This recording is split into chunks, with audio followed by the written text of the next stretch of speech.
Good morning students, this is Nandita Singh from Lokmanya Tilak School. I am going to explain you chapter 1 of civics. Next part मैं इसको पढ़ाऊँगी. The chapter name is diversity. मैंने यहाँ तक and किया था last class lights तक. इसके आगे से मैं आपको पढ़ाऊँगी. तो मैं इसके आगे से आपको पढ़ाऊँगी. The next point is geographical and cultural diversity. India has a great variety in landforms, which in turn has shaped its culture. In the north and east, we find the Himalayas and the three perennial river systems, Ganga, Brahmaputra and Indus.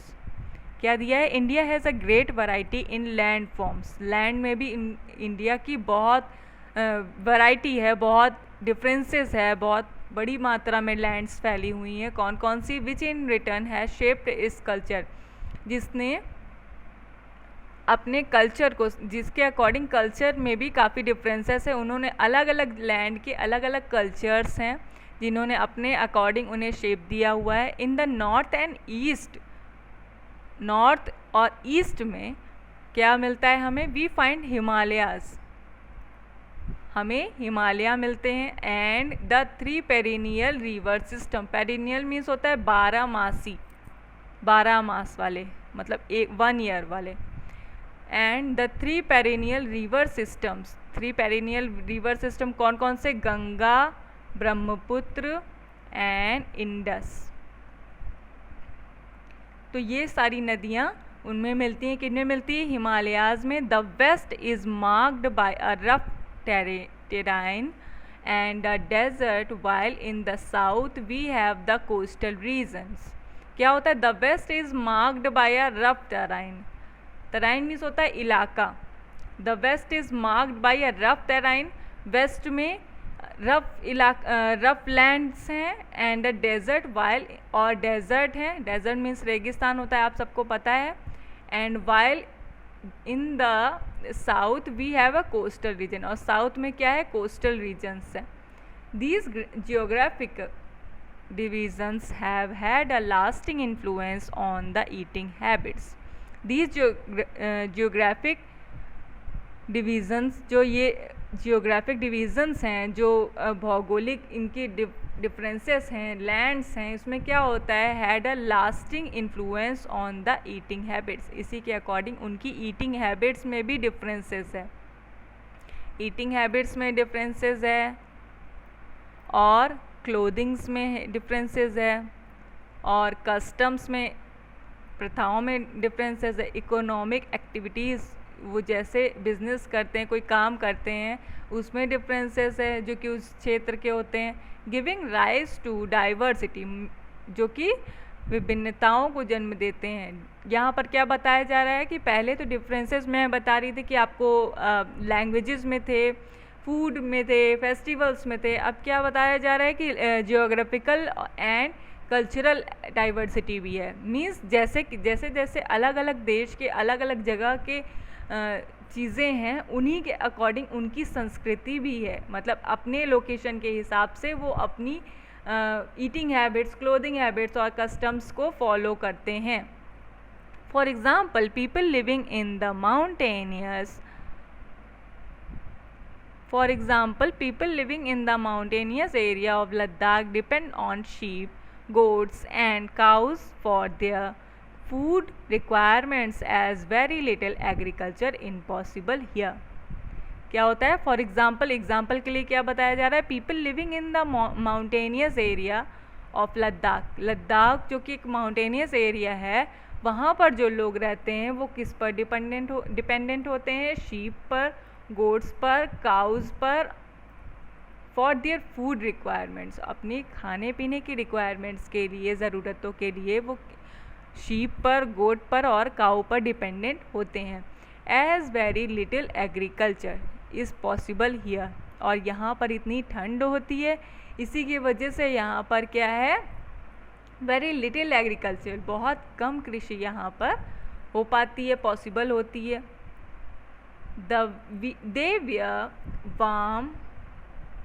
अब जैसे कि mountainous area है वो क्या होता है, कुछ समय गर्म होता है, कुछ समय बहुत ठंडा होता है, तो इसी के वजह से वहाँ पे पर्टिकुलर क्लाइमेट नहीं होने के वजह से वहाँ पर एग्रीकल्चर यानी कि कृषि पॉसिबल नहीं हो पाती है, बहुत कम मात्रा में हो पाती है। They wear warm clothes throughout the year. Come on next page.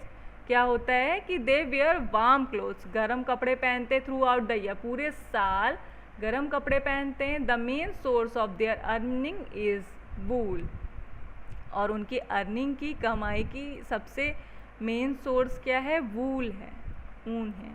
In contrast people in Tamil Nadu, a coastal state surrounded by sea on one side and hills on the other side. क्या होता है, in contrast people in Tamil Nadu, Tamil Nadu में जो लोग रहते हैं, a coastal state, जो coastal state है, surrounded by sea on one side, जो कि एक साइड से सी से, समुद्र से घिरा हुआ है, और दूसरे साइड से पर्वतों से, हिल्स से घिरा हुआ है। प्रैक्टिस एग्रीकल्चर एंड फिशिंग, जो कि प्रैक्टिस करता है, काम करता है, क्या करता है, कृषि करता है। एग्रीकल्चर मीन्स कृषि करता है, और फिशिंग यानी मछली पालन का काम करते हैं। Their main food includes rice, vegetables. उनका मेन फूड क्या है, राइस, वेजिटेबल्स एंड फिश। उनका मेन फूड है चावल, सब्जी और फिश। कहाँ का, तमिलनाडु का। Since the temperature here is moderate, जैसे कि यहाँ टेम्परेचर कम होने लगता है throughout the year, they wear light clothes. जैसे कि टेम्परेचर कम हो जाता है तो क्या पहनते हैं, लाइट क्लोथ्स पहनने लगते हैं। Each reason and state has carved out its own culture. निके, निके मीन्स होता है शेल्फ, जैसे कि किसी चीज़ को किसी सांचे में ढालना। यहाँ पर किस चीज़ को सांचे में डाला जा रहा है, यहाँ पर बताया जा रहा है कि जो रीजन है, जो क्षेत्र है, जो जगह है, उसके अकॉर्डिंग जो कल्चर है उसको रीजन के अकॉर्डिंग ढाल दिया जाता है, कार्व्ड कर दिया जाता है। तो मीन्स जैसी लोकेशन होती है उसके अकॉर्डिंग वहाँ के कल्चर्स होते हैं। However, the regional and cultural diversity in India is the result of not only its geography but also its history. क्या होता है, however the regional and cultural diversity, कैसे भी कह के जो बताया जा रहा है, क्या बताया जा रहा है, the regional and cultural diversity. Regional diversity means उस क्षेत्र की, उस जगह की डाइवर्सिटी। कल्चरल मीन्स संस्कृति की डाइवर्सिटी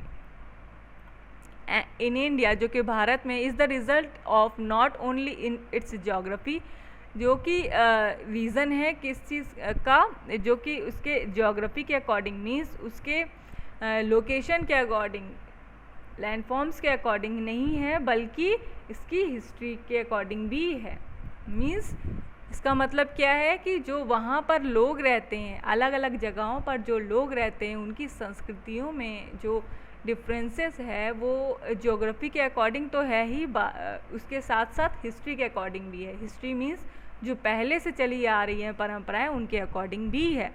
फॉरेनर्स, फॉरेनर्स मीन्स होता है विदेशी। Foreigners from various parts of the world came and settle down.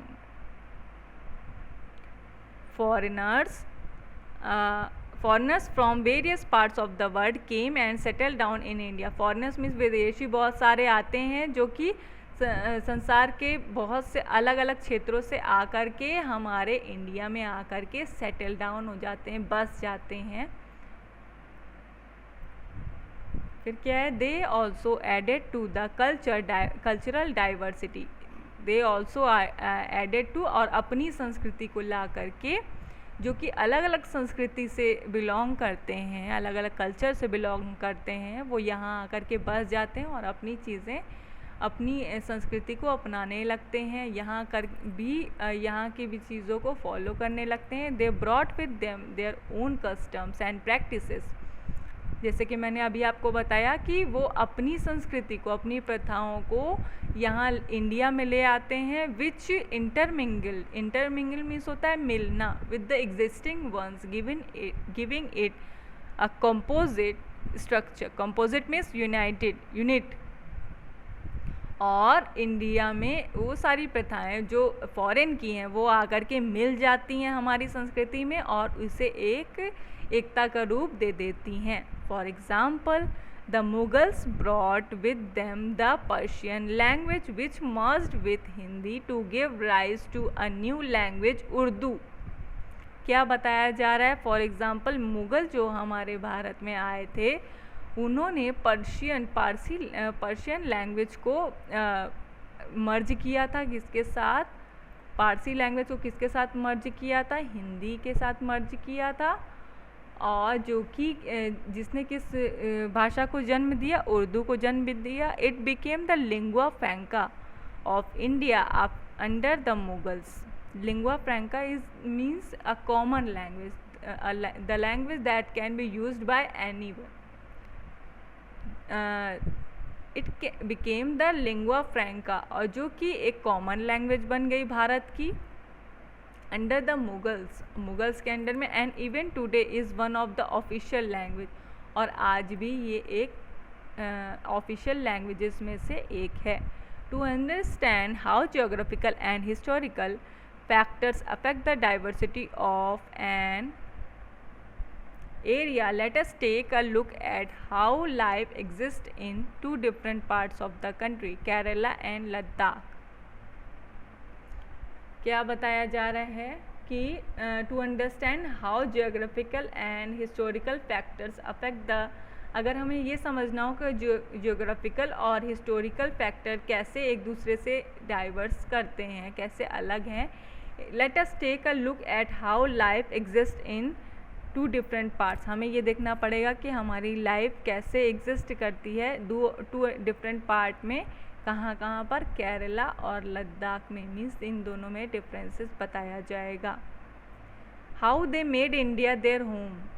Persians क्या हुआ? Many Persians migrated to India in the 8th century CE and brought with them the ancient religion of Zoroastrianism. Zoroastrianism means होता है पारसी धर्म। तो क्या किया? Many Persians जो थे, बहुत सारे पर्शियन जो थे वो पारसी धर्म के लोग थे। उन्होंने भारत में आकर के अपने धर्म को बढ़ावा दिया, यहाँ पर फैलाया। Legend had it that their leader requested the Hindus ruler Jadhav Rana for permission to settle in this great land, promising that Parsis would be like sugar dissolved in a bowl of water, India being like the bowl of water and the Parsis like sugar dissolving unobtrusively and yet suffusing the nation with their sweetness and spirit. Needless to say, they were allowed to stay. क्या हुआ? अनऑब्स्ट्रूसिवली means होता है noticeable, और सफूजिंग means होता है spread, और तो migrated means होता है आकर के सेटल होना।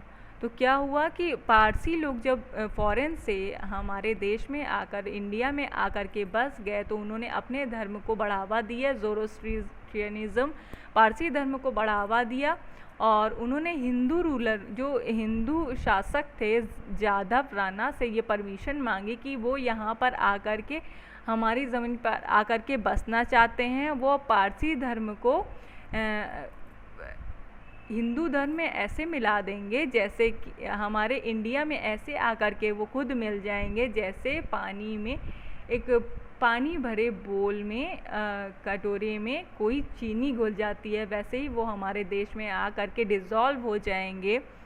The nation with their sweetness and the spirit, और वो यहाँ पर आकर के अपनी स्वीटनेस के साथ, स्पिरिट के साथ वो यहाँ पर अपनी ज़िंदगी बिताएंगे। दे वर अलाउड टू स्टे, और उन्हें यहाँ पर रुकने की इजाज़त दे दी गई। स्टूडेंट्स, आज के लिए बस इतना ही। कल मैं इसके आगे क्लास कंटिन्यू करूँगी, जहाँ से मैं केस स्टडी से स्टार्ट करूँगी लद्दाख से, क्योंकि लद्दाख और केरला में डिफरेंसेस बताए जा रहे थे। तो मैं कल इसको पढ़ाऊँगी। Till then good.